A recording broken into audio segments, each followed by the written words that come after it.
Bienvenidos a este ciclo de conferencias que llamamos Lecturas de Borges, organizado por el programa Lectura del Mundi, el Centro de Estudios Latinoamericanos, IDAES, Anfibia y la Escuela de Humanidades de la USAM. Hoy tenemos la conferencia de Martín Plot, que se titula Sueños y pesadillas, el imaginario y lo real en la interrogación política borgiana. Martín es doctor por la New School for Social Research, es investigador dependiente del CONICET y del Instituto de Altos Estudios Sociales de la USAM. Fue director fundador de la maestría, programa en Estética y Política y profesor regular de Teoría Política Contemporánea y Estudios Culturales en California Institute of the Arts. Sus principales áreas temáticas de investigación y docencia son la teoría política moderna y contemporánea, la teoría democrática, la fenomenología, el estudio de la acción, los discursos y los regímenes políticos y la política y la sociedad en los Estados Unidos y la Argentina. Sus libros más recientes incluyen Indivisible, Democracia y Terror en tiempos de Bush y Obama, y La estética o la política, la cuestión de la democracia en Merleau-Ponty, Arendt y Rancière. Bueno, vamos a Martín. Bueno, muchas gracias. Bueno, muchas gracias a todos por invitarme. Es un placer estar acá. Lo que desde antes de volver el año pasado a ir a Argentina ya conocía como Lectura Mundi. No sé cuándo empezaron, pero ya había 10. Anfibia, Lectura Mundi eran de esos lugares nuevos que habían nacido estando yo en el exilio en Argentina. Y que siempre interesaban a distancia y bueno, tuve la oportunidad de venir a las primeras conferencias de este ciclo. Resultaron muy interesantes y después se superpuso con un montón de otras actividades. Entre ellas un curso que dicté aquí en el IDAES, estaba en otro piso simplemente cuando las charlas tenían lugar. Un placer. Efectivamente mi investigación es en general sobre temas de teoría y filosofía política, pero como en parte voy a reflexionar aquí, para mí hacer pensamiento político, hacer teoría política no es estar despegado de los acontecimientos, no es estar desvinculado de los procesos, de los fenómenos que disparan la reflexión. Eso es para mí hacer teoría, la reflexión acerca de lo que acontece. Y una de las cosas sobre las que escribo es la vida política en los Estados Unidos, así que imaginarán que este año estuve bastante ocupado siguiendo los pormenores de lo que acontecía en ese país, cosas que continuaré haciendo por un tiempo, me da la impresión. Otro de los temas de reflexión sobre los que no voy a hablar demasiado antes de pasar a leer mis notas y a hacer comentarios al margen de mis notas, como espero tener oportunidad de hacer, si nos da el tiempo. Me gustaría, pero no voy a tener tiempo, de explayarme un poco más por qué comencé a trabajar en Borges. Dado que no tengo ese tiempo, empecé básicamente enseñando en una universidad en California, los múltiples autores que uno enseña cuando hace teoría y filosofía política y también teoría estética, y en un estado donde la mitad de la población habla español, en una universidad de élite, donde ni un curso se dicta en español, ni se titula en español, ni tiene bibliografía, cuya primera lengua sea español, había cierta falta. Y así fue como volví a un autor que todos los que alguna vez nos cruzamos con él despertó un interés, y volví de otra manera a ese autor y comencé a enseñar un curso sobre Borges, que terminó siendo un curso sobre Borges y lo político, que hice durante varios años en California, y ahora estoy escribiendo un libro en inglés sobre estas temáticas. El título de la charla de hoy es Sueños y pesadillas, como se mencionaba recién, y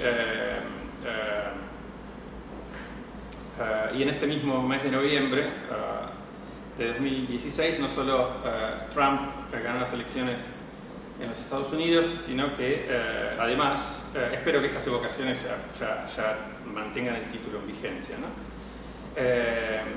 El fin de semana murió Fidel Castro, ¿no? Y el diario La Nación, que no solo por esto está lejos de ser mi diario favorito, una cosa que no he encontrado en Argentina es un diario el año pasado, hay que volver a leer sin ponerme de mal humor. Arruinando mi charla titula en su portada el mismo domingo, para hablar de Fidel, entre comillas, un forjador de sueños que fueron pesadillas. Este es el aspecto irónico. Hoy mismo, más trágicamente, aprendimos cuán fácil es que el sueño de un éxito deportivo y social, el Chapecoense es un club pequeño, pueda convertirse en la pesadilla de familia, amigos y colegas, ¿no? Una cosa impresionante lo que pasó.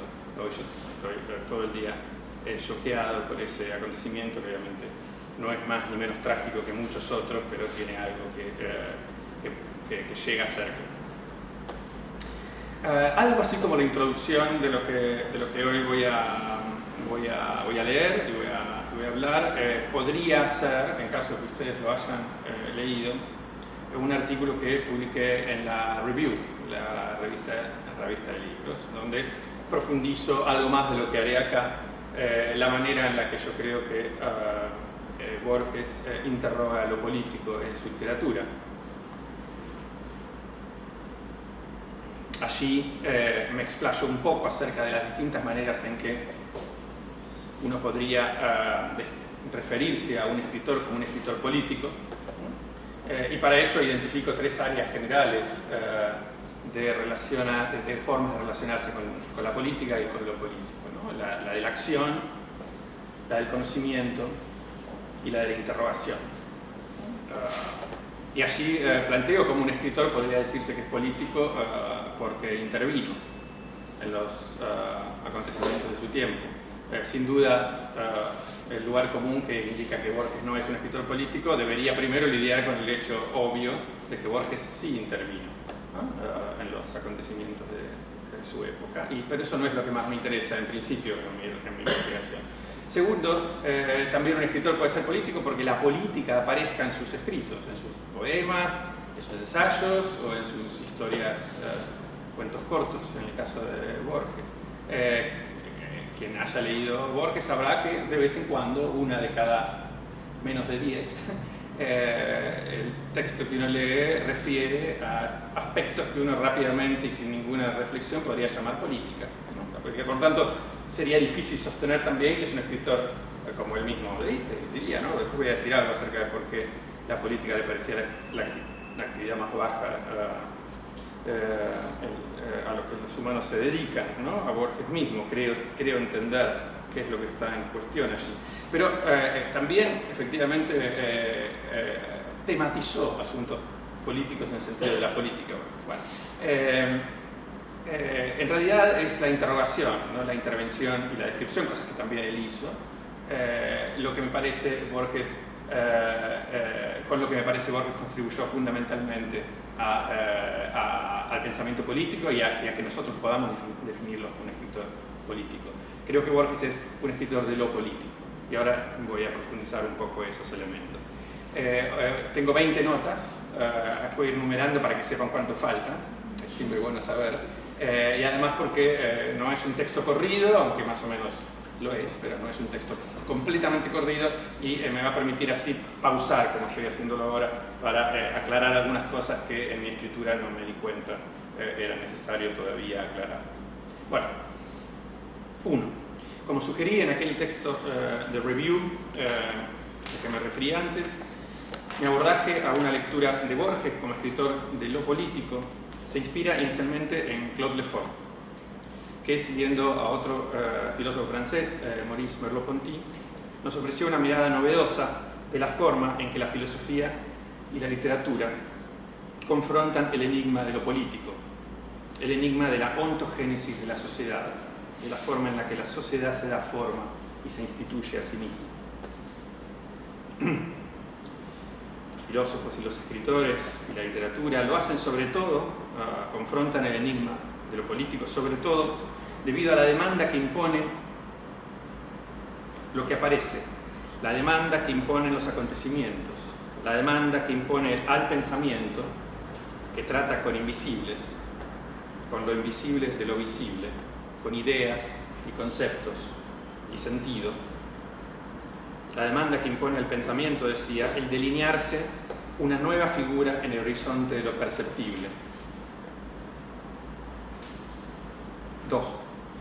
Esta nueva figura en el horizonte de lo perceptible a la que respondió Borges, esto es la idea central que va a tener otra extensión, tiene otra extensión en lo que yo estoy escribiendo en mi libro en inglés sobre Borges, es una reflexión de Lefort en un libro llamado Escribir, donde él trabaja efectivamente esto, ¿no? la manera en la que escritores y filósofos responden al challenge de lo político, ¿no? Estoy escribiendo en inglés, me salen a veces esas palabras, ¿no? Y esto es la perplejidad que impone la cuestión de la autoinstitución de la sociedad, en la necesidad de enunciar lo todavía no enunciado, de decir aquello, de darle sentido a aquello a que los acontecimientos demandan sentido. Entonces, 2. Esta nueva figura en el horizonte de lo perceptible a que respondió Borges, este aparecer, es el aparecer, o más bien irrumpir, creo que es muy claro en sus textos, como todos aquellos, no solo Borges, sino otros que voy a mencionar, que mencionaré en unos segundos, este aparecer o irrumpir de una nueva forma de organización de la sociedad, de una nueva forma de lo político. Este aparecer de una nueva forma política, el totalitarismo, fue lo que impuso su demanda tanto a los 3 autores que más ampliamente han sido identificados con el pensamiento de lo político, Carl Schmitt, Hannah Arendt y Claude Lefort, como, y esta es mi principal hipótesis de lectura, para Borges mismo. No lo voy a desarrollar mucho aquí, pero en algo de mi interpretación está fundamentalmente basado en que creo que la gran obra literaria de Borges surge del silencio que demanda ser roto por la aparición de una nueva forma política. Es la perplejidad ante el nazismo, ante la aparición del nazismo en Europa y la forma del impacto de la aparición del nazismo en Europa, lo que me parece a mí dispara a la literatura más poderosa que Borges haya producido desde la segunda mitad de la década del 30 hasta final de los 40. Antes y después creo que es otro, el Borges en preparación y el Borges que Borges mismo tematiza en Borges y yo, ¿no? Ese Borges que ya es Borges, que hace de Borges, el Borges instituyente, el Borges constitutivo, el Borges original, me parece a mí, es el Borges que responde a esta demanda.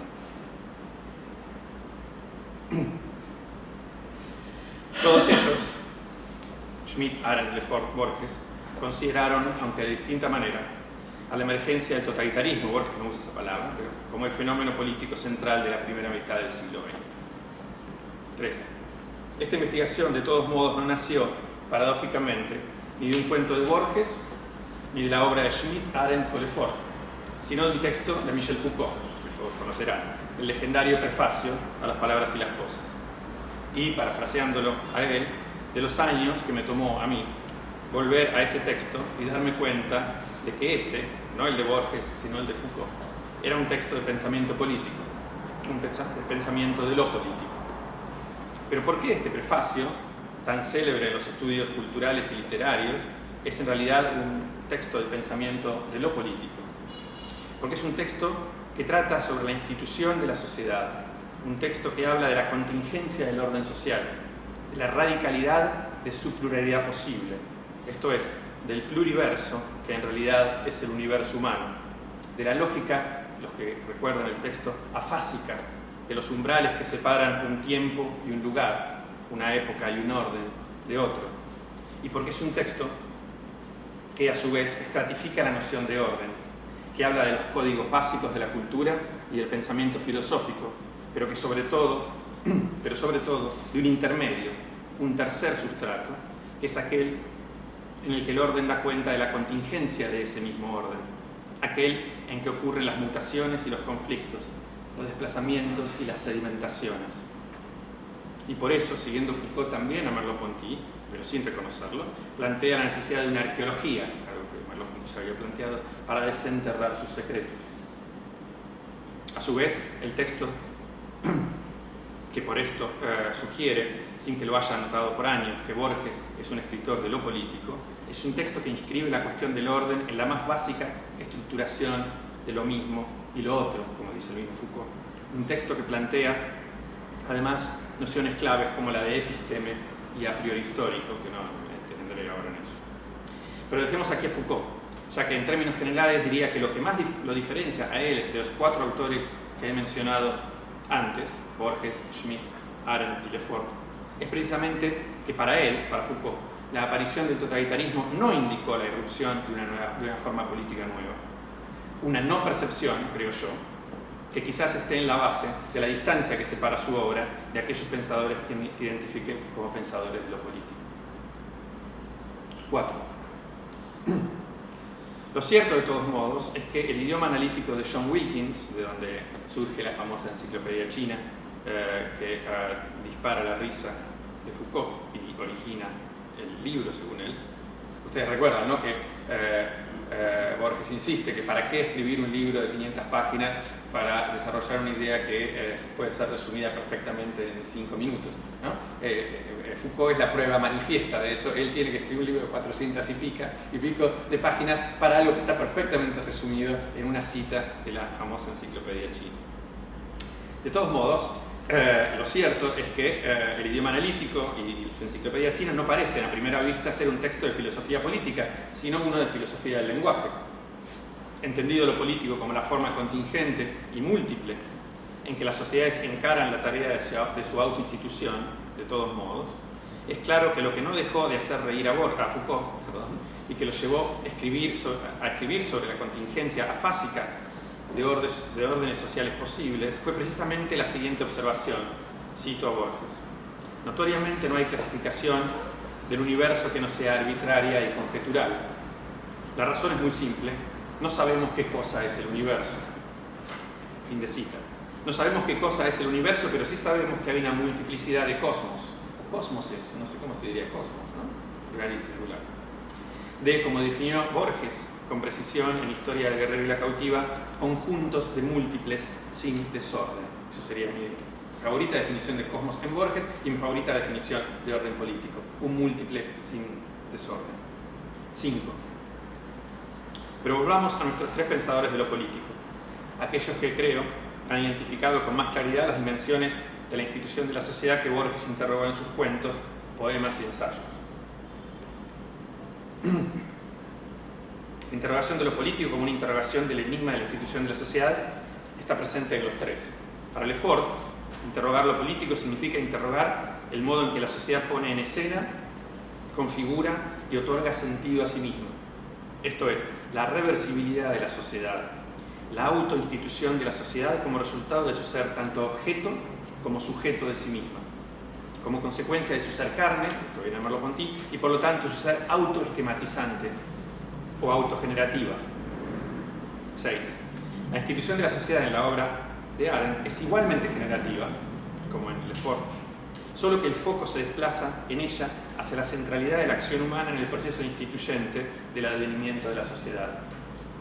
Es en este contexto que, para Arendt, tanto las premisas como los principios comparten una referencia a lo generativo, al comienzo, solo que distanciándose crucialmente en cuanto a qué es lo que esto genera. Las premisas, inscritas como están en la constelación discursiva de la verdad racional y el razonamiento lógico, contienen en ellas mismas la certeza de un despliegue necesario. Y sabemos que en su pensamiento esta es la forma de estructuración de las ideologías y de los totalitarismos. Los principios, por otro lado, a diferencia de las premisas, inscritos como están en la constelación discursiva y plural de la interacción humana, los principios disparan acción, las premisas disparan despliegue lógico. Las acciones que inspiran, dado que las acciones son incapaces, digamos, disculpen.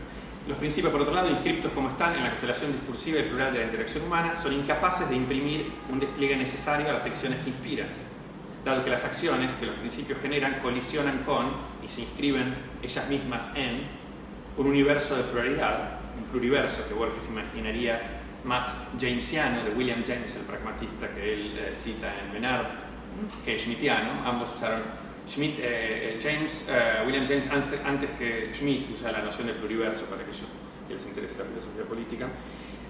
Un universo de pluralidad en el que otros principios y otras acciones limitan, confrontan o radicalizan las posibilidades originalmente implícitas en la acción. El número de cuentos en los que Borges interroga estas dos maneras de abordar la cuestión de la institución de la sociedad, la radicalidad de los principios que se imponen en lo real y la pluralidad de las acciones que confrontan otras acciones en lo real, es larguísimo el número de cuentos. Permítanme simplemente sugerir ahora, después volveremos, el rápido recuerdo de textos, porque imagino que todos lo leyeron, recuerdo de textos como Tlön, Ukbar, Orbis Tertius, la Biblioteca de Babel, la Lotería en Babilonia, el Jardín de senderos que se bifurcan, o Emma Suns, pero hay muchos otros. 7. El otro, el mismo, es un libro de poemas que Borges publicó en 1864. El título condensa con precisión otro de los temas centrales de Borges, el escritor de lo político. En efecto, uno de los terrenos en los que éste incursionó en la cuestión de lo político fue aquel de la reflexión sobre la alteridad, un aspecto crucial para el pensamiento político desde que Schmitt definiera a lo político, disculpe la reiteración de eso, como la forma más extrema que un conflicto humano pueda alcanzar. Cualquier diferencia entre lo bello y lo feo, para él la esfera de lo estético, de lo correcto y lo incorrecto, el campo de la moral, de lo rentable y lo no rentable, el de la economía, puede convertirse, para Schmitt, en una cuestión política solo cuando alcanza su más extrema manifestación, esto es, cuando se convierte en un conflicto existencial. Y un conflicto existencial es un conflicto que uno tiene con un enemigo, no con un adversario, no con un oponente, ni siquiera con alguien inconmensurablemente diferente, como el autor de la Enciclopedia China. Un conflicto con un otro concebido como una amenaza existencial. Para Schmitt, estos otros que son identificados como el enemigo son otros absolutizados, otros con los que nuestra vida se ha vuelto incompatible, o mejor dicho, pensamos se ha vuelto incompatible, y aquellos en contra de quienes nuestra identidad se forja como resultado de esta misma incompatibilidad. Así como la institución de la sociedad, lo político en Lefort, tiene que ver con la autoescenificación de la sociedad ante sí misma, su ser sujeto-objeto, así como en Arendt la autoinstitución de la sociedad tiene que ver con el hecho de que la acción humana siempre da origen a lo nuevo, es decir, rompe con la pura repetición y hace que el ser de las sociedades sea siempre siendo, sea siempre adviniendo algo nuevo, y así es como sería la dimensión autogenerativa de la sociedad en Arendt. En Schmitt, la dimensión autogenerativa de la sociedad tiene que ver con la constitución de una identidad homogénea en oposición a otro radicalizado en tanto que otro. 8. Como dice Chantal Mouffe, a quien no hace falta introducir, me parece, en nuestro ámbito, en su intento, en mi opinión insatisfactorio, por adoptar lo que ella llama la ontología política schmittiana para luego morigerar el antagonismo entre enemigos convirtiéndolo en agonismo entre adversarios.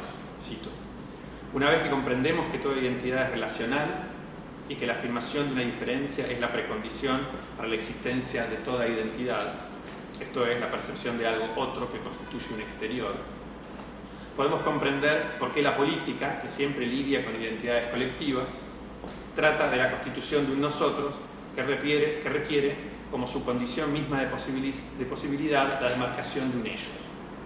Fin de cita. Lo que de todos modos Borges nos ayuda a contraponer a esta aparente simpleza en la constitución de las identidades políticas es que éstas no son constituidas por exterioridades mutuas, sino que esta misma condición de posibilidad, una vez interrogada, muestra a la vez ser una condición de imposibilidad. Esto es, la imposibilidad de una clara demarcación de un ellos que constituiría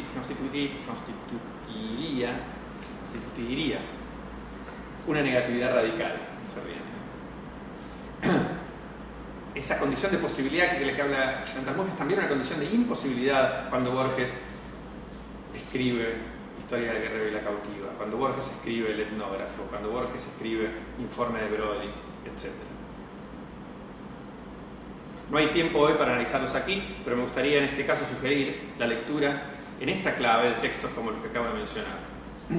Es decir, como interrogaciones borgianas que contribuyen a complicar esta lógica de constitución que para los más expertos en filosofía política aclararé, yo prefiero llamar de institución, por permitirme este vocablo, institución como opuesto a constitución, por permitirme este vocablo evitar la exterioridad y radicalidad usualmente invocadas por la noción de lo constituyente. Lo instituyente es casi siempre más inmanente que lo constituyente de las instituciones políticas, de las identidades políticas. 9. Interrogar lo político es, en efecto, en una de sus dimensiones, inspeccionar, considerar y problematizar la institución de la sociedad, su forma, su configuración, sus límites y su estilo general de ser.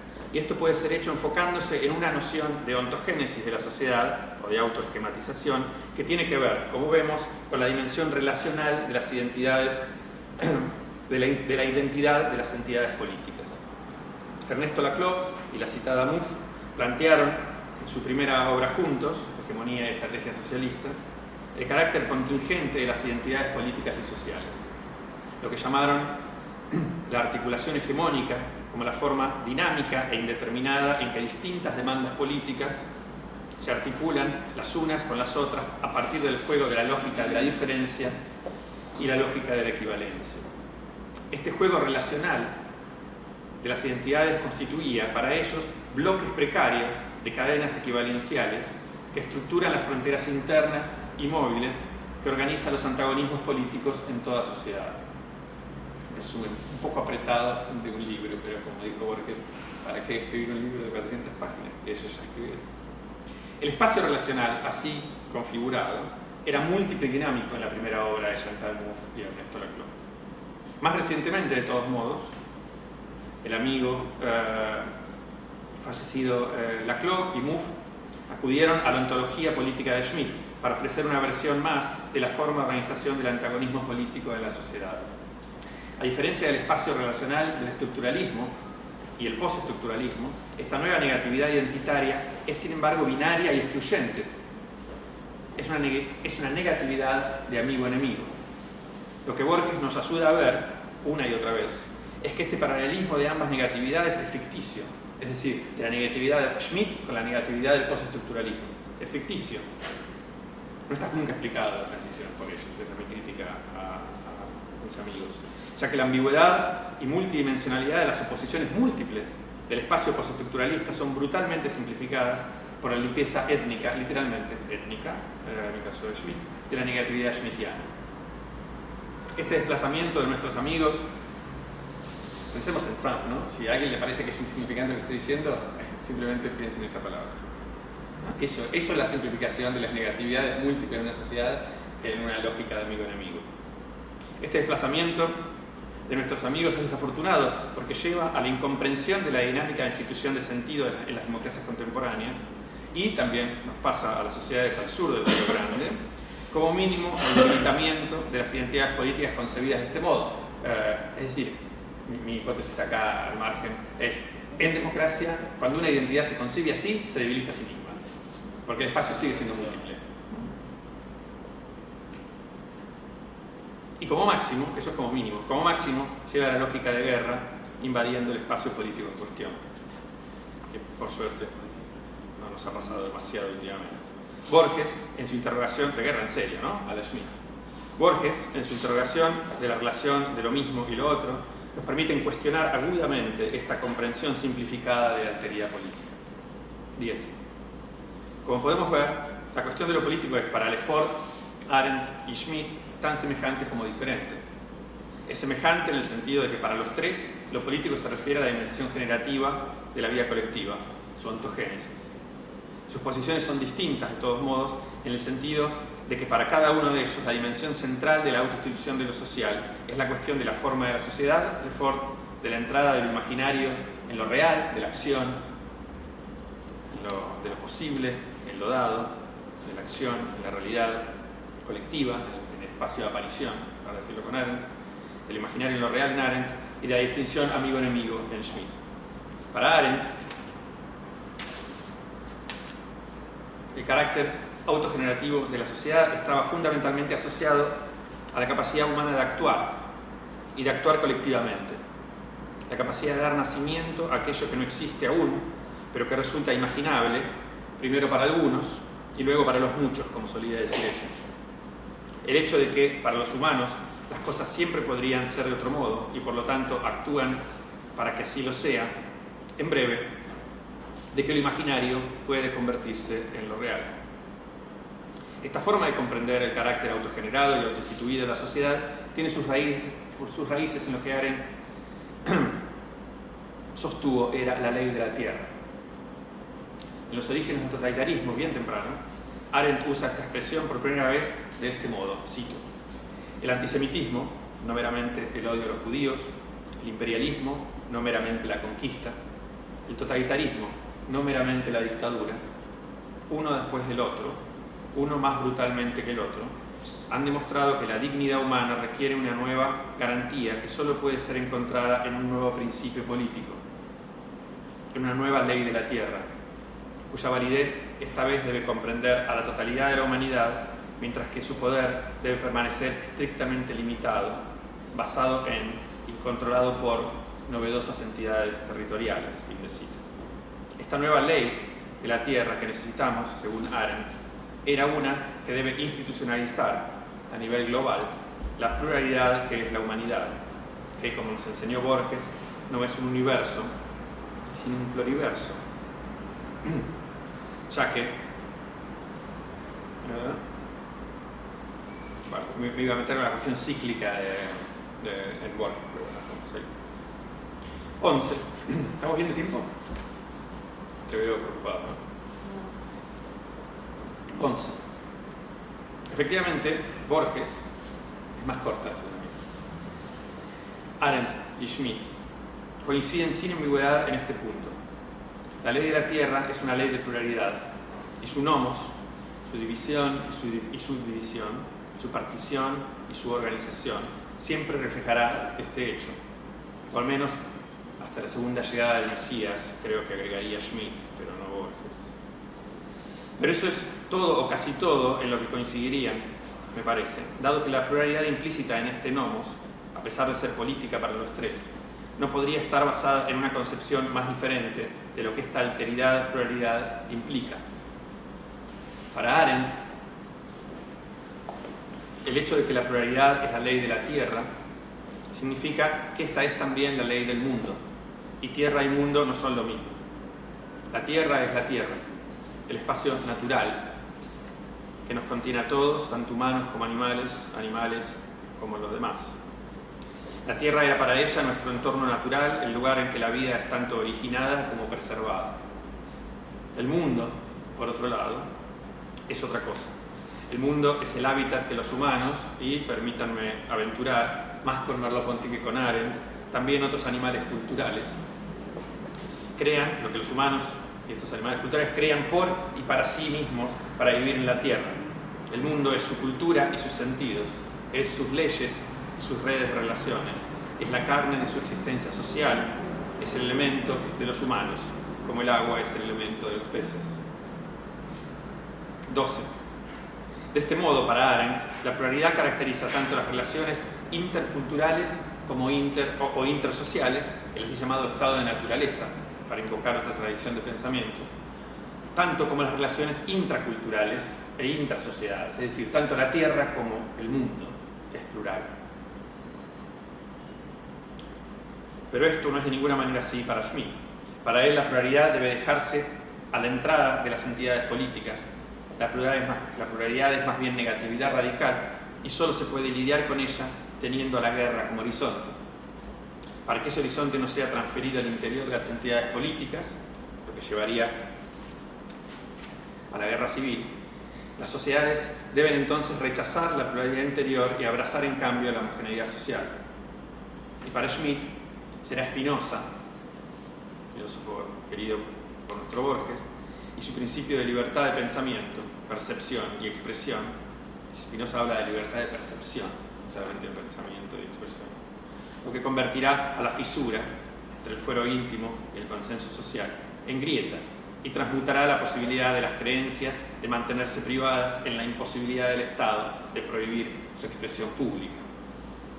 Explícitamente, Schmitt dirá que entonces la libertad de pensamiento se desplegó así como el principio configurador que sofocará y socavará la homogeneidad política requerida, una homogeneidad que solo es posible cuando la soberanía política es ejercida incluso en el fuero íntimo, cuando el Estado es total, para usar tanto sus palabras de aquel mismo texto como el modo en que Borges definiera a su lotería.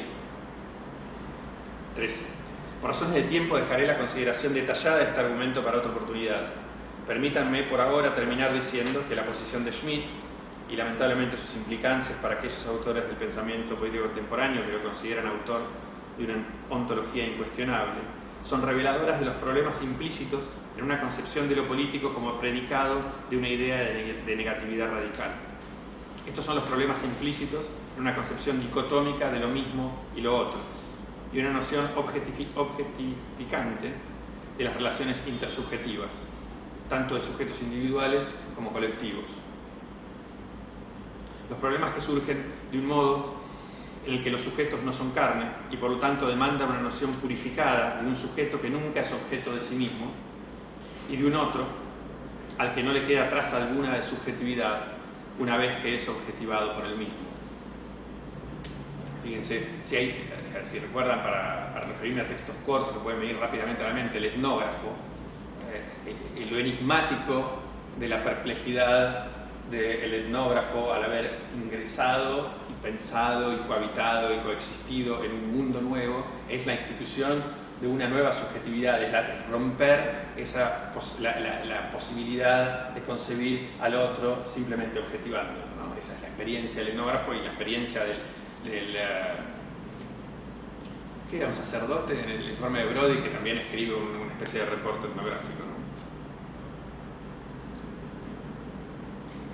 Borges y Schmitt ambos respondieron, 14, al advenimiento del totalitarismo con la misma sensibilidad, pero con opuesta predisposición política. Uno, la de un comunitarista teológico-político, capaz de justificar la necesidad de una institución total como forma de constitución de entidades políticas homogéneas en el pluriverso, en un mundo en espera de salvación, porque siempre es importante tener en cuenta eso, claro, ¿no? El pluriverso es pluriverso para Schmitt hasta que venga el Mesías. Eso nunca nadie lo dice, ahora como lo retomamos, es más moderno retomarlo, ese aspecto es un poco incómodo. El otro, Borges, la sensibilidad, la predisposición política de un anarco-individualista libertario, no es que no tenga problemas, esto simplemente estoy diferenciando, en espera de la aparición salvadora de nuestro pobre individualismo, para los que recordarán el texto de Borges. Es un texto hermoso, ¿no? Donde esto que él desprecia, esta especie de anarquismo casi de western, sospechamos de todo, que la policía son unos mafiosos y qué sé yo, podría, ante la aparición del peronismo, a lo que me referiré un poquito luego, terminar siendo una opción libertaria. Voy a decir algo de eso.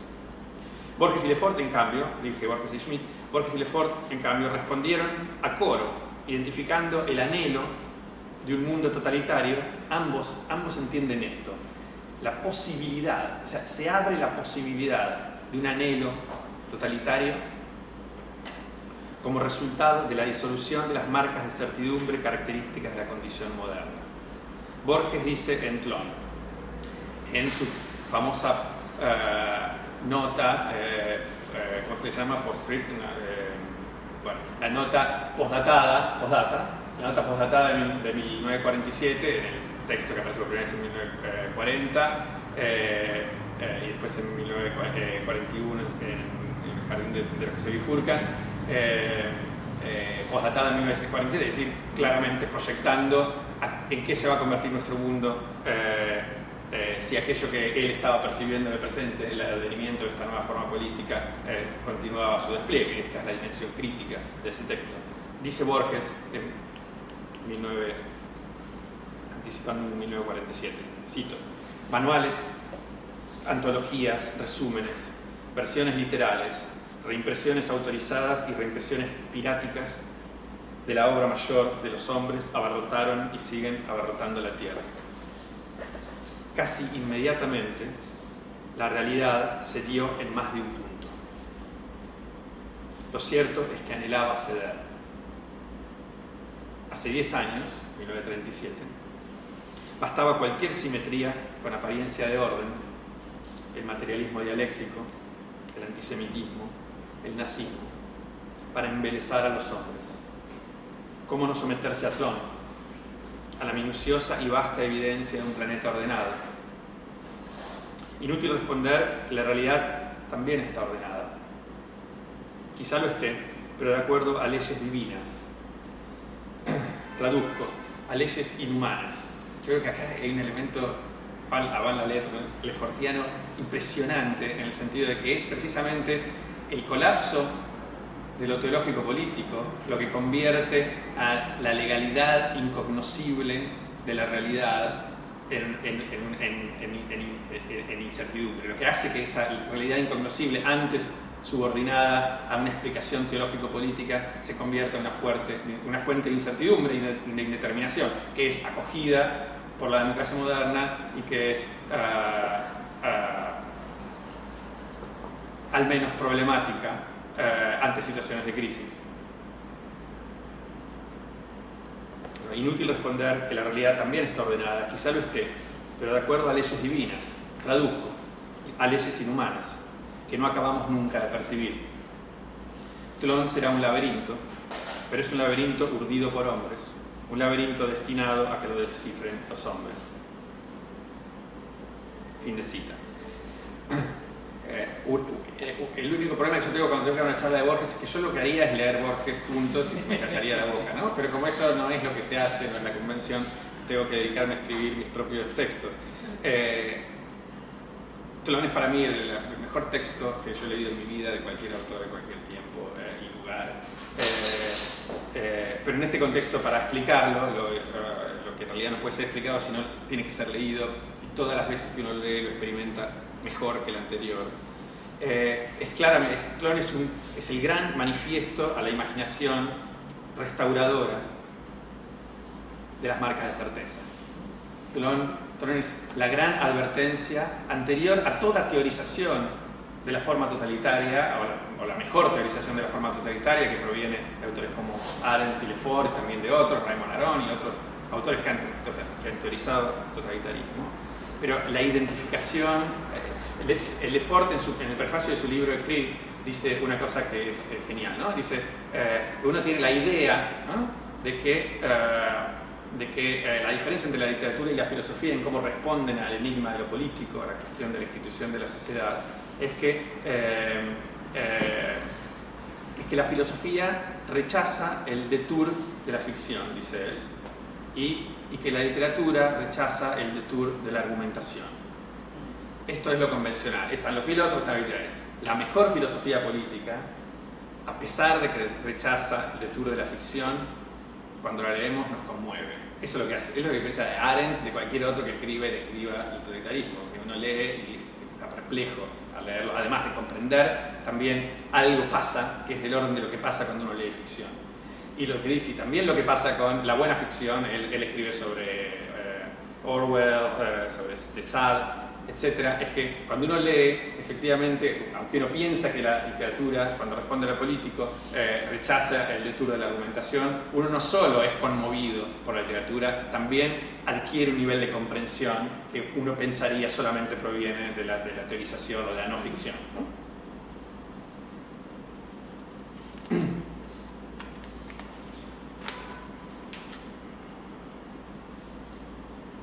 Tlön nos revela cómo, ante ciertas circunstancias, la sociedad quiere un orden, cualquier orden, particularmente un hiperorden, como es lo que ofrece el totalitarismo.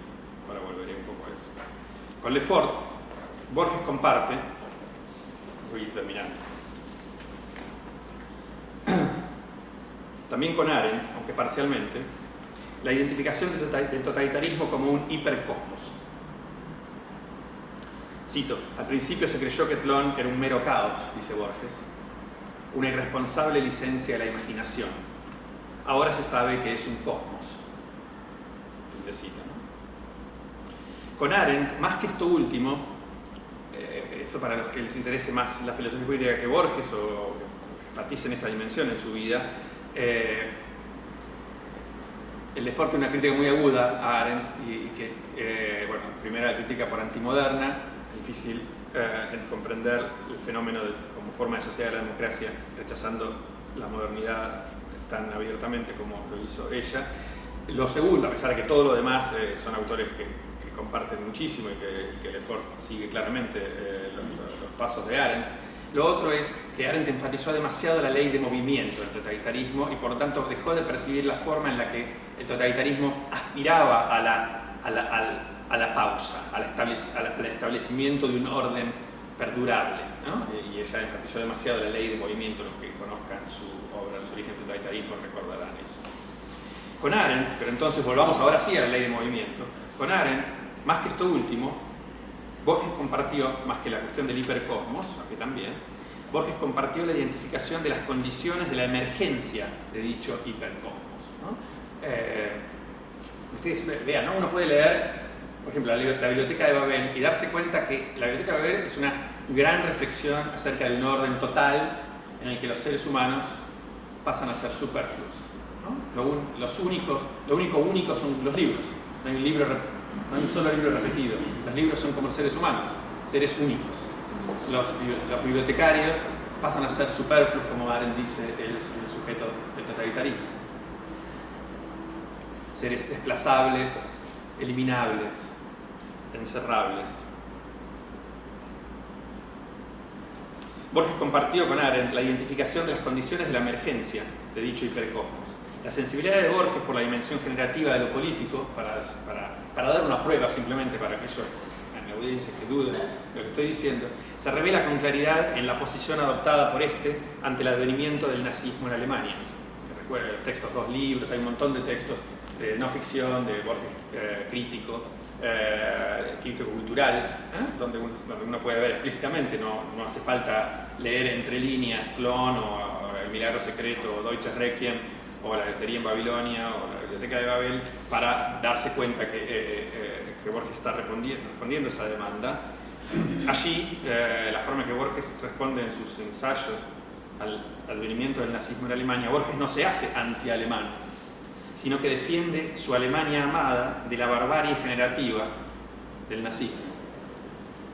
Pero incluso duda de la posibilidad de que esa barbarie sea generativa. Ustedes recordarán en la anotación, la cual no sé si lo anticipo ahora, ¿no? Bueno, la anotación al 23 de agosto de 1944, en la liberación de París, Borges dice, duda de que en realidad aquellos que eran germanófilos, pero los pro-nazis en Argentina, que estaban entusiasmados con el avance del nazismo, de repente lo que más le produjo perplejidad ante los acontecimientos de la liberación de París es que esta misma gente parecía feliz en las calles y que parecía auténtica en esa felicidad, que él no sabe cómo explicarlo y llega a la conclusión de que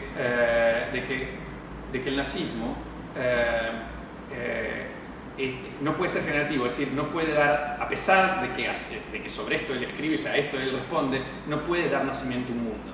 A pesar de que estas ideologías radicales, totalitarias, que se proponen crear un mundo nuevo y un hombre nuevo, como forma de crear un mundo nuevo, en realidad están incapacitadas de crear un mundo.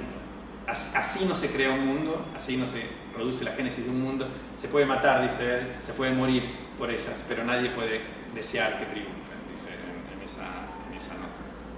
Pero bueno, más allá de eso, que él es casi como una nota, una especie de optimismo y de anhelo, es a eso lo que Borges responde al advenimiento del nazismo en Alemania, a la mutación potencial de Alemania y del mundo como consecuencia de ese advenimiento, de ese sueño por un orden convertido en pesadilla. 16. Borges investiga diferentes dimensiones del advenimiento del totalitarismo. Voy a con esto ir cerrando. En El Milagro Secreto y en Deutsches Requiem, 2 cuentos que son en realidad uno, me parece a mí, anverso y reverso en su interrogación del coraje con relación a la nueva forma política. Él se pregunta ahí por la subjetividad. Borges indaga la cuestión del sujeto totalitario y su víctima no totalitaria en la instancia de su advenimiento, ¿no? El poeta checo es todavía un sujeto no totalitario, ¿no? Es todavía alguien que va a usar el último 2 minutos, porque lo matan en 9:02 de la mañana, para terminar su obra. Claramente no es el sujeto totalitario de la Biblioteca de Babel o la batería en Babilonia. Ahora voy a decir algo sobre eso.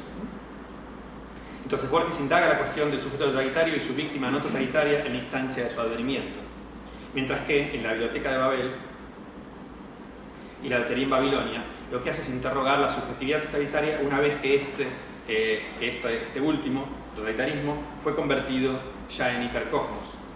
Superfluidad, banalidad, resignación, renuncia a toda posibilidad de agencia individual o colectiva. Arendt se hizo famosa, incluso cinematográficamente famosa, por una de sus obras, ¿no? Eichmann en Jerusalén, el subtítulo un ensayo sobre la banalidad del mal, ¿no? Ella combina, ¿no?, la identificación del mal totalitario como un mal banal por algunas características y radical por otras, ¿no? Borges en su primer página completamente lúdica de Tlön, donde él, en diálogo con el pequeño prefacio en el que había dicho que él no escribe libros enteros, ¿no?, en las primeras líneas de Tlön, ¿se acuerdan? El espejo al final del corredor, en la casa de la drogué, etc. Lo que él es genial, como nos toma el pelo a todos. Imagínense eso saliendo en 1940, si nadie había leído nada de Borges o alguna cosita, nadie era escritor. O sea, una cosa es leer Tlön hoy, sabemos lo que estamos leyendo, otra cosa, imaginen leer Tlön cuando no sabes quién está leyendo, lo que estás leyendo, etc. Bueno, y nos toma el pelo, nos acaba de decir en su prefacio que él no escribe libros largos, etcétera, etcétera, y ahí en la primera página nos dice que él estaba jugando con Bioy a la posibilidad de una novela, él no escribe novela, de una novela en primera persona donde un narrador introduzca un montón de confusiones, donde básicamente nos trata de ilustrar una realidad atroz y banal. Dice, está escribiendo entre 37 y 39, ¿no? Yo como historiador, no soy un buen historiador, no sé exactamente en qué momento, pero en ese periodo, entre 37 y 39, está escribiéndolo. Él está diciendo el totalitarismo, esta forma política nos provoca la necesidad de comprender una realidad a la vez atroz y banal. Arendt le va a tomar 30 años más, o 25, escribirlo una vez que ve al sujeto totalitario, Eichmann, en Jerusalén, ¿no? Superfluidad, banalidad, resignación, renuncia a toda posibilidad de agencia individual o colectiva. 17. La lotería en Babilonia, que nos indica, voy a ir también rápido, el carácter azaroso. Esta es mi reflexión sobre eso, la reflexión que nos dispara Borges. Nos revela el carácter azaroso y arbitrario del ejercicio total de la autoridad política. Una mutación, uno lee Arendt y Lefort, hablando de cuál es la experiencia del ejercicio de autoridad política totalitaria. Arendt, en realidad arendtianos, Václav Havel, en alguno de sus ensayos, dramaturgo checo, que después fue primer ministro de la República Checa, decía, eran muy arendtianos los opositores al régimen en Europa del Este, decía, citando a Arendt, que en la vida normal el futuro es siempre incierto, ¿no? El pasado, bueno, más o menos lo que sabemos cómo ocurrió. En el totalitarismo el pasado se convierte en completamente incierto porque no sabemos lo que mañana va a necesitar el régimen que haya sido el pasado, y el futuro se pasa a ser cierto, va a ser siempre lo que quiera, se revierte esta condición. Eso es increíble cuando uno lee en Tlön o en la Lotería en Babilonia esta referencia a la reescritura de la historia como forma necesaria para la certeza totalitaria. El carácter azaroso y arbitrario del ejercicio total de la autoridad política. Una mutación tiene lugar cuando el poder, esta es la mutación entre el sueño y pesadilla, cuando el poder no encuentra límites. Este ya no debe rendir cuentas a nadie, por lo que puede reinar libre y soberano sobre la totalidad del cuerpo social. Recuerden la lotería en Babilonia, desde las marcas dejadas en el cuerpo hasta el efímero vuelo de un pájaro. Es en este texto, de todas maneras, que yo creo Borges incurre en algo a lo que va a hacer referencia en el último texto al cual me voy a referir hoy. Y esto es la cuestión de la asociación típica del conservadurismo y de Estados Unidos, de la filosofía libertaria, la asociación entre el totalitarismo y la lógica igualitaria. Es decir, a diferencia de Lefort, que subraya la discontinuidad de la disolución de las marcas de certeza que produce el principio generativo de la igualdad en la modernidad, en la mirada de la derecha, para decirlo mal y pronto, del totalitarismo, el totalitarismo no está en discontinuidad con el advenimiento de la democracia, sino en continuidad con el advenimiento de la democracia. La doctrina babilonia claramente es una mirada crítica, irónica, como todos sus textos, de la democracia, ¿no? El anhelo, la cita a la lotería siendo finalmente, luego de la presión popular, convirtiéndose en gratuita, general, y ¿no? Parafraseando la famosa ley Sáenz Peña. Entonces es aquí que creo que asocia la imaginación totalitaria con la imaginación igualitaria. Creo que por eso Borges pensaba que la política es la más despreciable de las actividades humanas, porque precisamente la política en la modernidad es habilitada por la igualdad, es decir, cuando la constitución de la sociedad está abierta a la intervención de todos sus miembros. Pero volveré a eso un poquito en un segundo. 18. El milagro secreto, un texto también de mis favoritos, que es importante para la cuestión de lo imaginario real porque se refiere nuevamente a lo onírico, como también las ruinas circulares, y que yo insisto muchas veces he dejado de lado, ¿no? Hay dos formas en las que Borges reflexiona sobre la relación entre lo imaginario y lo real, y él no es un realista mágico. Cuando algo ocurre en los sueños, esto que ocurre en los sueños queda en los sueños, salvo que después también puede convertirse en pensamiento, como en el caso del escritor checo, pero ahora voy a decir eso.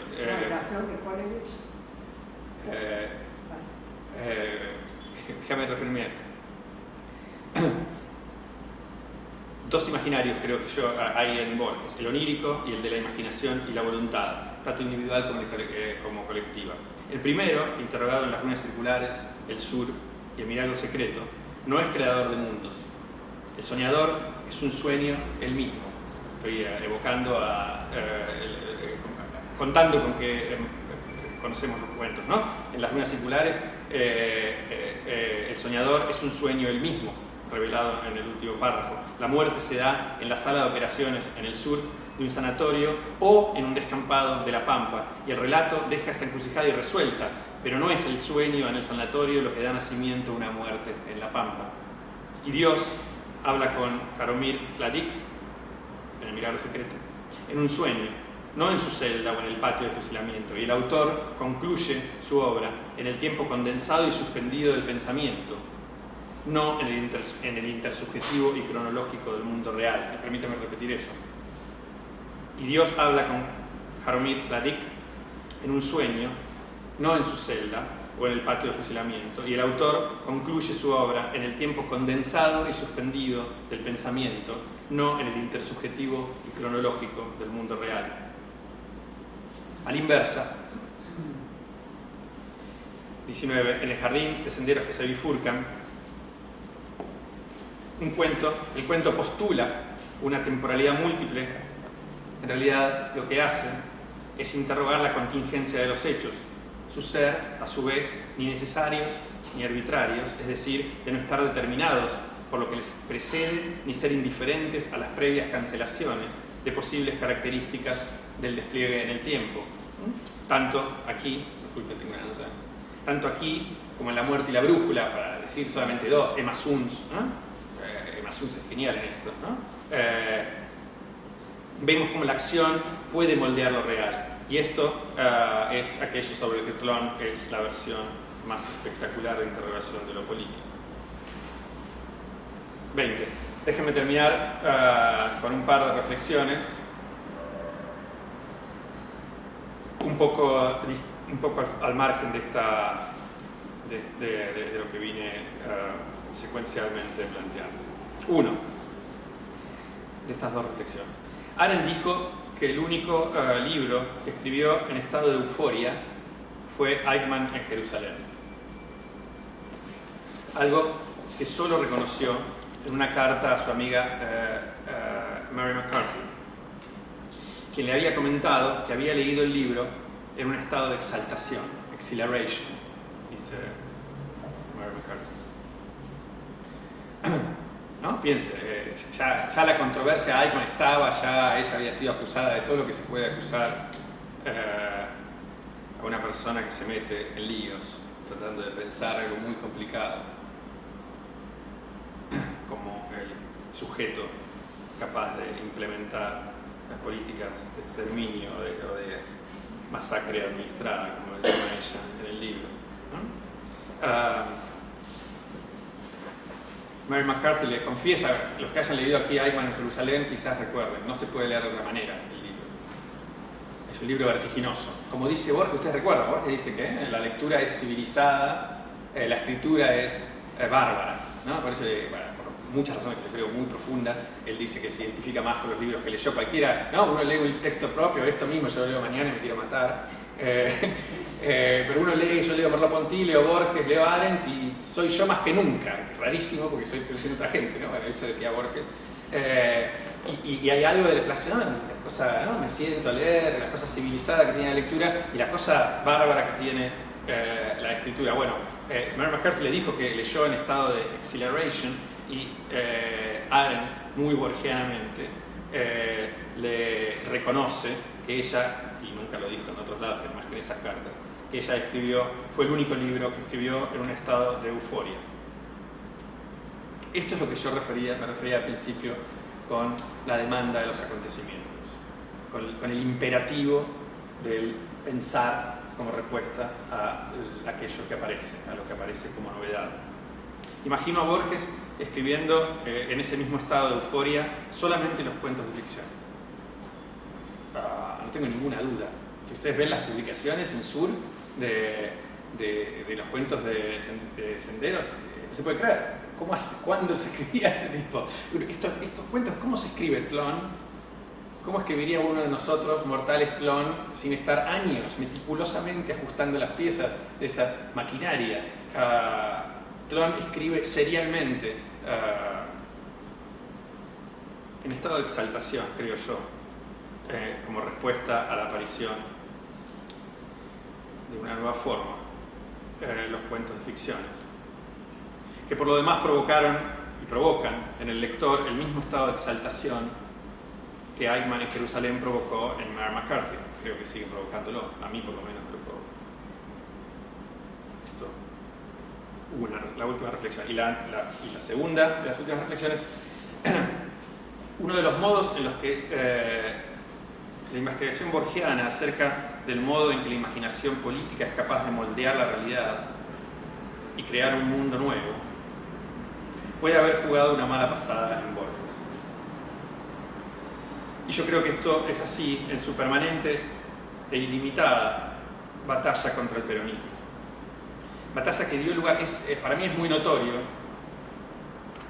Yo no soy un crítico literario, no soy alguien que proviene de la literatura, no soy un historiador, y sin embargo yo no puedo entender cómo historiadores y críticos literarios una y otra vez se refieren a textos que anteceden a la aparición del peronismo, literalmente, podría citar, pero son tantos que no tiene sentido, como textos sobre el peronismo. Textos que anteceden, o sea, textos escritos en el 38, en el 39, bueno, Borges estaba acá respondiendo al peronismo. O sea, realmente, y ocurre, ahora no tengo ninguno en mente como para simplemente tirarlo al fuego, ese pobre enunciador, pero es frecuente.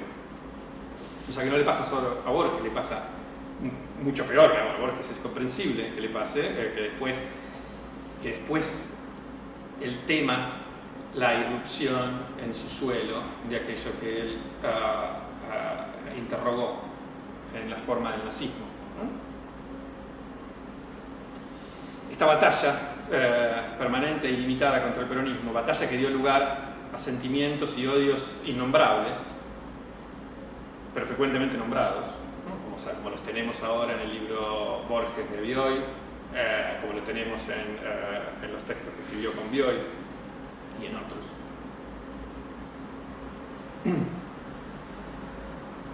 en los que, estos textos, con independencia de lo que mostraban los acontecimientos, es decir, ya no respondiendo a lo invisible de lo visible, como sí había hecho en la segunda mitad de la década del 30 y primera de la del 40, mostró no poder interpretar la vida política argentina sino a partir del temor de que la forma radical en que la imaginación totalitaria había irrumpido en la escena europea lo hiciese aquí.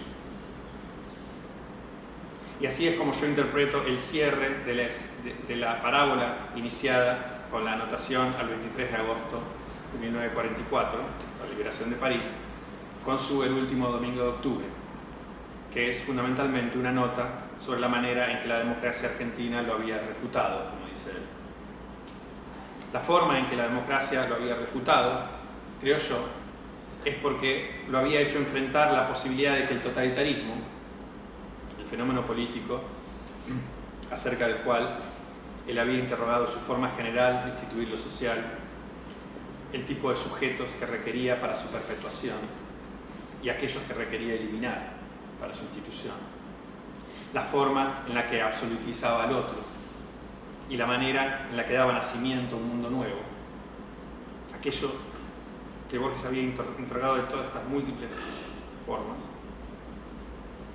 La refutación, creo yo, le revela a Borges la posibilidad de que el totalitarismo no fuese, en definitiva, una mera radicalización de la democracia, como había sugerido en la lotería en Babilonia. De todos modos, esto lo hace sin renunciar al peronismo. Fue más largo de lo que yo pensaba, sino pensaba terminar leyendo la nota, el último domingo de octubre. Le recomiendo leer el texto sin contrastes. Bueno, gracias por la paciencia.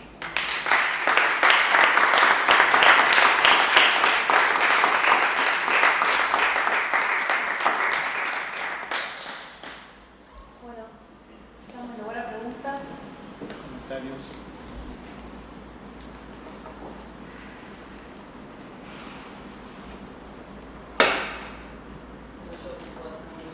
Sí. ¿Qué tal? Todo el tiempo que estabas hablando un poco de la comparación de Borges con los pensadores políticos, me sonaba la afinidad de Borges con Strauss, con Leo Strauss. Incluso desde la fascinación por la política al principio, con la esperanza, a esa respuesta por la desconfianza en la política. Nada de eso, pienso si pensaste un poco esta relación, si en algún momento te apareció Leo Strauss como un autor para poner un...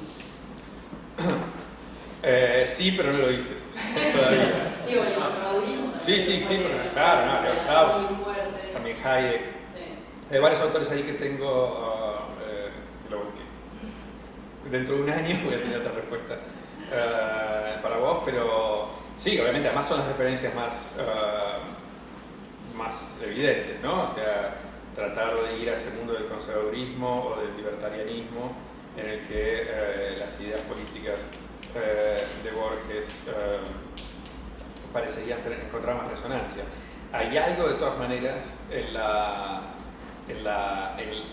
respuesta al fenómeno totalitario que me parece excede los prejuicios libertarios de Borges. Creo que el Borges ciudadano requiere de Hayek, quizás Strauss.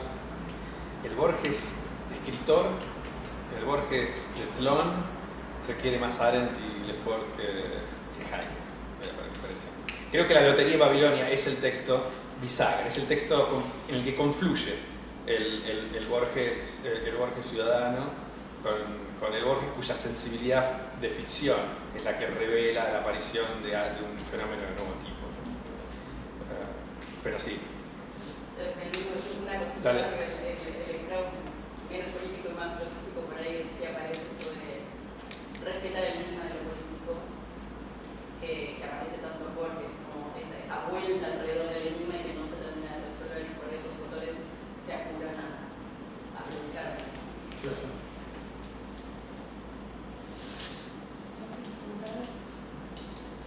Ahí cuando citás que Foucault, en las palabras y las cosas, se ríe de la clasificación que hace en la biblioteca, en la enciclopedia, Lo que me parece interesante, pero ya no por Borges, sino por Foucault, que él lo analiza eso y le da toda, digamos, un pie para tratar todo el tema del orden que va después desarrollando. En que algo le molestaba, le daba risa, pero algo le molestaba. Sí. Y entonces, lo que a él le molestaba era precisamente que, bueno, parecía evidente que causa risa, ¿no? Pero el tema es por qué causa risa, ¿no? Entonces, como estímulo de búsqueda intelectual, me parece muy interesante eso. Claro. No sé si es muy común, digamos, ese disparador en otros intelectuales. No, claro, ese prefacio realmente es maravilloso, ¿no? No solo el texto de Borges que invoca, sino el prefacio mismo tiene unas cualidades literarias del prefacio de Foucault, ¿no? Sí. Pero precisamente en eso que vos estás subrayando, que es la incomodidad que provoca esa risa, me parece que dispara la imposibilidad, es decir, Borges con muy poco nos cierra las respuestas fáciles a la interrogación por la alteridad. Es decir, al enfrentar un impensable, como es esta taxonomía, la clasificación de animales en la Enciclopedia China, al enfrentar un impensable, las respuestas suelen ser dos tipos ideales, ¿no? Un impensable es ergo algo del orden de lo irracional, ¿no? La única racionalidad es la racionalidad propia, la otra, esto que no es pensable, es simplemente del orden de lo irracional. La otra alternativa sería del orden del impensable inscripto cronológicamente, es decir, hay algo en la evolución de la historia que va a hacer que otras instancias inferiores de racionalidad adquieran la instancia de racionalidad que tiene la cultura etnocéntricamente, juzgando etnocéntricamente ese otro, ¿no? Pero lo que Foucault dice es, Borges, sin decir nada más que hacer eso, nos dice que esta enciclopedia, esta clasificación zoológica, proviene de una cultura que nos está vedado considerar irracional. Nos está vedado considerar irracional porque sabemos milenaria, sabemos meticulosa, sabemos pormenorizadamente cuidadosa y por lo tanto, al mismo tiempo, es del orden de la experiencia lo que ocurre en la literatura, al mismo tiempo experimentamos, no es que sabemos, experimentamos esta doble sensación. La sensación de estar enfrentando algo que no nos es pensable y al mismo tiempo se nos está vedando a nivel experiencia el simple desprecio de este impensable en términos de irracionalidad. Bueno, a partir de ahí hay que empezar a pensar, ¿no? Ahí está planteado el enigma, ¿no? De la multiplicidad de cosmos posibles. Pasan, ¿no? Nos superan los objetos electrónicos. Yo tengo también una pregunta, bueno, voy a usar un término que va a sonar feo, acá digo metodológica, pero me pregunto realmente, digamos... Ya me rindo. No, tranquilo, no es nada grave. Me pregunto qué implica desde el campo, digamos, de la teoría, vos dijiste algo al principio, ¿no? Del campo de la teoría o de la filosofía política o de la teoría política, interrogar o acercarse a un objeto literario, ¿no? Es decir, típicamente uno tomaría a Borges como epígrafe o a lo sumo como alegoría, ¿no? Uno podría decir, mira, acá hay una alegoría del totalitarismo. Entonces, pero me parece que la operación que vos haces también le devuelve otro estatus, digamos, a esos textos. Y bueno, me pregunto, ¿cómo justificás eso? Bueno, vos citás a Lefort, digamos, en sus investigaciones, en sus lecturas también literarias. pero me parece que es más que una alegoría lo que vos lees ahí, ¿no? Y más allá de atribuirle una intención al actor real, porque poco importa acá que Borges se haya pronunciado o no sobre el totalitarismo. Vos lo que encontrás es que esos textos son productivos para iluminar, como vos decís, un acontecimiento, ¿no? Entonces, me parece que hay una operación epistemológica también interesante la que vos ponés en juego, que, bueno, no sé si la has tematizado o si pensaste, digamos, sobre esto, sobre este cruce, ¿no? Lefort es un tipo bastante, bueno, fuerte, ¿no? De convicción, etcétera, pero también modesto como intelectual, ¿no? No era Zizek, ¿no? Para no tener que decir más explicaciones. Pero, por lo tanto, no tenía un ego grande, pero tenía cierta perplejidad por el impacto comparativo que un contemporáneo de él tenía. Y él era Foucault. O sea, el contemporáneo de él, muy contemporáneo, que él tenía cierta perplejidad por el efecto, el impacto que tenía global su obra, comparativa con él, le llamaba un poco la atención. Y en ese contexto, cuando él se mete con la literatura como forma del escribir, la práctica misma del escribir, del inscribir y del escribir, de la literatura y la filosofía política, él se mete con algo que Foucault y el mundo del estructuralismo y el postestructuralismo tomaba por descontado, y era la cuestión de la muerte del autor. Y sin meterse explícitamente con ellos, no es realmente un libro de estudios literarios, pero sin embargo se mete con o sea, lee a escritores de ficción como contribuyendo a la comprensión de lo político, y lee a filósofos políticos como Maquiavelo y Tocqueville como teniendo una prosa que comparte con los escritores de ficción la posibilidad de movilizar nuestra inquietud de una manera que teoría más fría no hace, ¿no? Entonces se mete con eso. Pero aquí, en este caso, lo hace de una manera que está estrictamente vinculada con la teoría de la expresión en Merleau-Ponty. Yo alguna vez cuando ya escribiendo sobre Borges lo utilicé esto. Tiene que ver con una noción que no usa Lefort, pero que en Merleau-Ponty es la noción de silencio primordial, ¿no? Y el silencio primordial alude a un estado, para decirlo rápidamente, a un estado del mundo intersubjetivamente compartido que invoca la necesidad de que algo no dicho siga dicho. Hace que algo se convierta en un decible que no está dicho, y que eso es lo que dispara a la expresión, tanto en arte como en filosofía. Eso es lo que está diciendo Lefort. O sea, Lefort, sin decirme invocar a Merleau-Ponty, está efectivamente encontrando una relación de la literatura y la filosofía y el arte en general y la creación cultural en general con lo ostensiblemente no dicho, pero espera ser dicho, de un momento de la vida intersubjetiva, ¿no?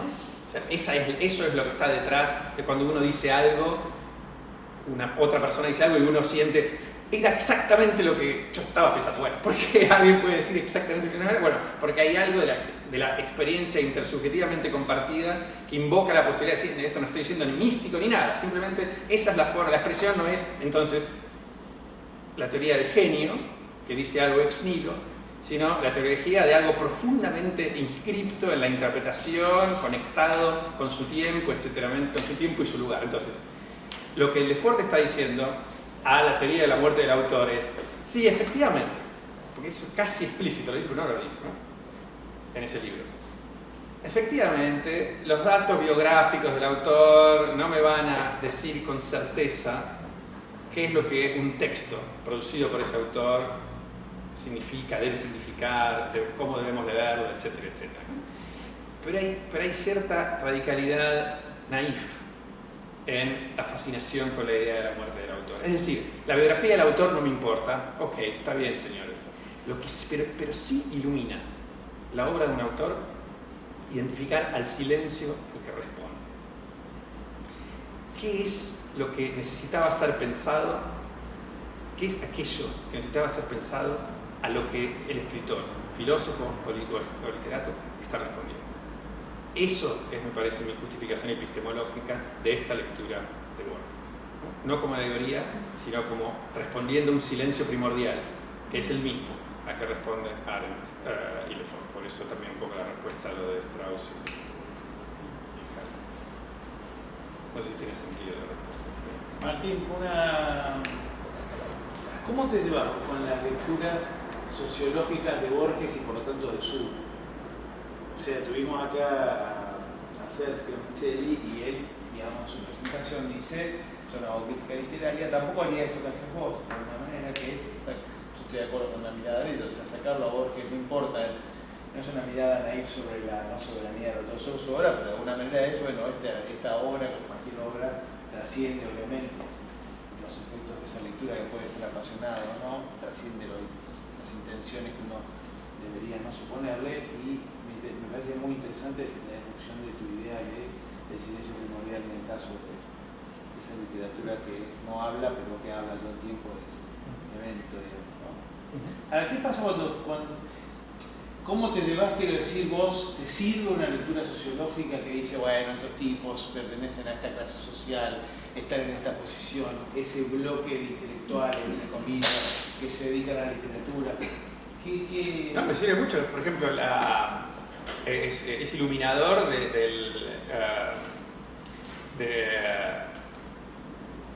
de la incomodidad que provoca, por ejemplo, leer la de Babilonia. Es decir, casi sociología, tanto casi como historia conceptual se puede hacer también. Es decir, Borges en ese juego con la democracia en la lotería y en su antipopulismo militante como ciudadano y como grupo de intelectuales, es casi circunscribible a la respuesta conservadora francesa y en otros lados, a la Revolución Francesa. Es casi aquello mismo, por eso también es linda la combinación con estos autores, casi aquello mismo a lo que le está respondiendo Tocqueville a los conservadores de su época, ¿no? Que dicen: los conservadores están aterrorizados que el principio de la igualdad no puede producir un orden. Esto podemos ir a Rancière también ahora, pero no puede producir un orden, sino que es solamente disruptivo, solamente puede producir un caos. Este no es el problema, dice Tocqueville, el problema es el tipo de orden que podría advenir. Entonces yo creo que Borges, cuando Borges habla, él se le pasa citando a Carlyle diciendo que la democracia es un caos disfrazado de, ¿no? armado de urnas electorales. O sea, cuando Borges habla, y una vez, cuando Borges escribe en La Lotería en Babilonia, como escribe ficción, La Lotería en Babilonia, me parece que deja de pensar y ahí por eso la investigación sociológica me sirve. Tiene que dejar de pensar. Es decir, tiene que ser uno más, efectivamente, tiene que ser un miembro de su clase y de su grupo cultural, que lo es todo el tiempo él, hasta, ¿no? Y es en ese momento en el cual es la lectura más trivial que uno pueda concebir de la imposibilidad de la democracia, y que cuando nos la tomamos en serio y creemos que es posible, lo que adviene es el totalitarismo. Bueno, esta es la lectura conservadora típica y libertaria típica, aún no, digamos, ¿no? La reforma del sistema de salud por Obama hace que Obama sea Stalin y totalitario, porque intervención del Estado en la vida, bueno, o sea, tiene vigencia hoy, en Argentina, en Estados Unidos, en todos lados. En ese sentido, me resulta revelador de un montón de cosas, pero no agota el fenómeno Borges, porque evidentemente Borges, creo que el Borges de ficción es más tocqueviliano que libertario. No es caos, es otra cosa, es un hipercos. Cuando él dice, al principio pensamos que nunca está diciendo específicamente esa línea que yo cité de Toulon. Él está diciendo, al principio, en primera persona del plural utiliza, al principio pensamos que era un mero cosmos. ¿No? ¿Quiénes son pensamos? Casi el grupo que vos identificaste. Pensamos que era un mero caos. Hoy sabemos que es un cosmos. ¿Qué tipo de cosmos es? Bueno, es un cosmos que hay que pensar. Eso es lo que está.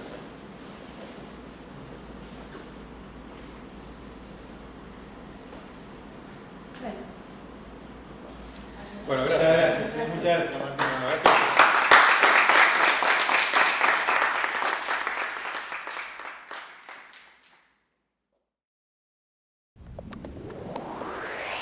Gracias.